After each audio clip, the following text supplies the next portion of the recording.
Continuing the Rebbe's Advice Igros Kodesh series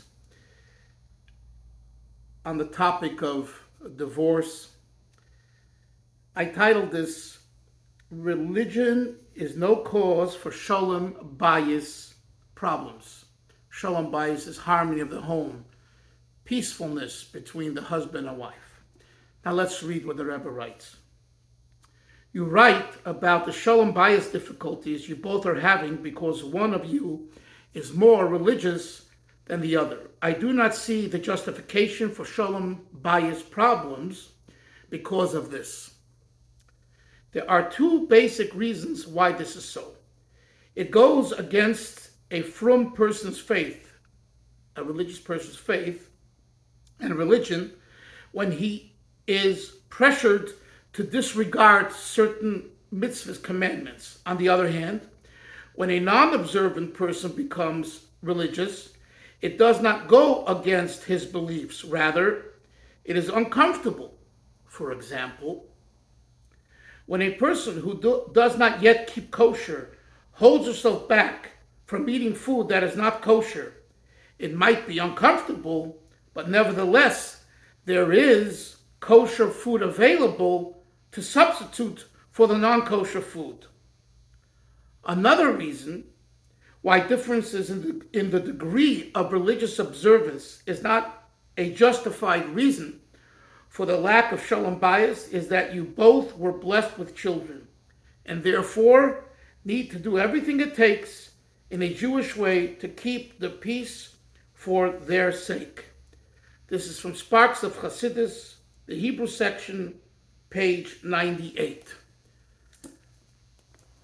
So it seems from the Rebbe's advice here that to argue that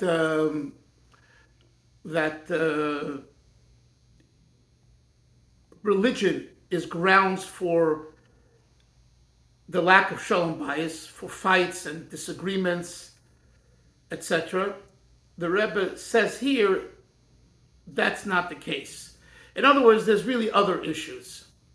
But to use religion as the excuse is not the case. Now, I must say that this too needs to be looked at carefully and discussed with a rabbi, with a teacher, with a Mashpia, with someone who understands the greater picture.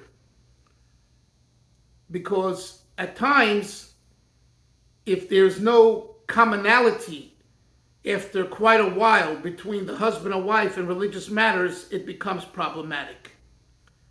So either you adopt the attitude like, hey, I'll do my thing, he'll do his thing, and hopefully we'll come together at some point. And I've seen that. Then it's possible to be in such a marriage. Or you just work it out together. Be that as it may, this is the Rebbe's letter regarding this issue. Another issue of Shalom Bayis. In your letter, you mentioned that there is a lack of Shalom Bayis in your home. Since my saintly father-in-law blessed your marriage, and the words of the tzaddikim are everlasting, therefore, you must appease your spouse and explain to her the above. If necessary, the elder Chassidim can help clarify the issue and importance of Shalom Bayis. This is from the Rebbe's Igros Kodesh, volume 21, page 121. So here too, what the Rebbe is saying, that when a tzaddik gives their blessing for a marriage, there's something holy and godly about it, and just to dismiss it is no answer. And if there's a non-understanding of that by one of the spouses, speak to elder Chassidim, he says, to people who can explain it in a way that will make sense. Finally, working it out. When with God's help, her husband's financial situation will improve, her spirit will automatically become better. Both of them should not be overly sensitive, and they will stop fighting. Meanwhile, she should not pay attention to her shortcomings, and this will also help them reduce their arguments. Her getting a job is very appropriate. This is from Igros Kodesh, volume 26, page 258.